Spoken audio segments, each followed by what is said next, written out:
T20 world cup 2026 టోర్నమెంట్లో భాగంగా ఇప్పుడు వచ్చేసి మన రివ్యూ మ్యాచ్ 16 అన్నట్టు. సో ఈ మ్యాచ్ వచ్చేసి బిట్వీన్ శ్రీలంక ఇంకా ఒమాన్. సో ఈ రెండు టీమ్స్ మధ్య మ్యాచ్ అయితే జరిగింది.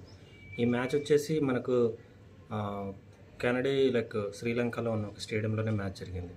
ఓకే, టాస్ విషయానికి వస్తే శ్రీలంక టాస్ గెలిచి వాళ్ళు బ్యాటింగ్ అయితే ఎంచుకున్నారు.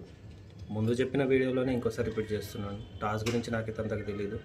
ఇన్ కేస్ నేను చెప్పేది తప్పు కూడా కావచ్చు. ఇన్ కేస్ ఒక్కసారి మీరు ఒకవేళ నేను చెప్పేది తప్పు అయితే కరెక్ట్ ఏంటో ఒకసారి కమెంట్లో చెప్పండి.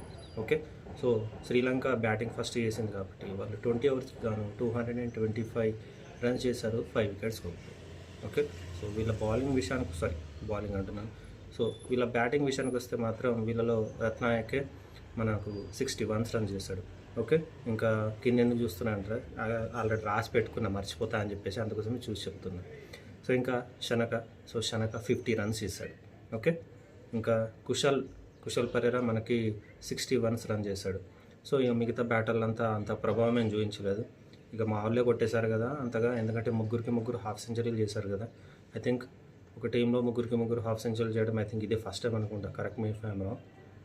ఒమాన్ బౌలర్స్ ఎవరెవరు ఎంతెంత వికెట్స్ తీశారని చెప్పేసి ఇండివిజువల్ నాకైతే అడగండి, నేను మర్చిపోయా. ఇంకా మరి రాసుకోలేదా బ్రో అంటే కూడా నేను కూడా రాసుకోలేదు. సో స్క్రీన్ మీద కనిపిస్తుంది చూడండి. ఇక 225 రన్స్ టార్గెట్ని ఒమాన్కి ఇస్తే వాళ్ళు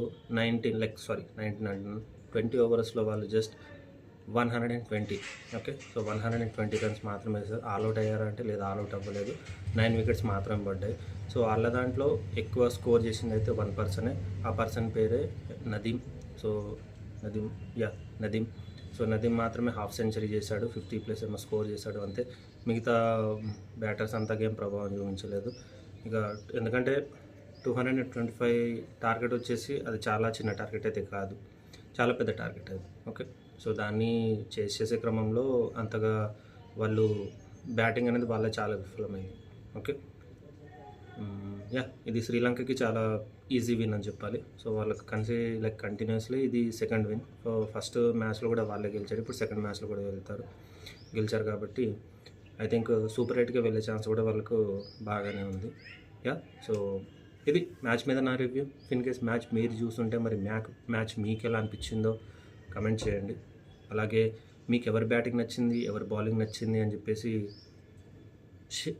కమెంట్ కూడా చేయండి. ఓకే, సో ఛానల్ నచ్చితే ఒక్కసారి ఛానల్ని సబ్స్క్రైబ్ చేసుకోండి.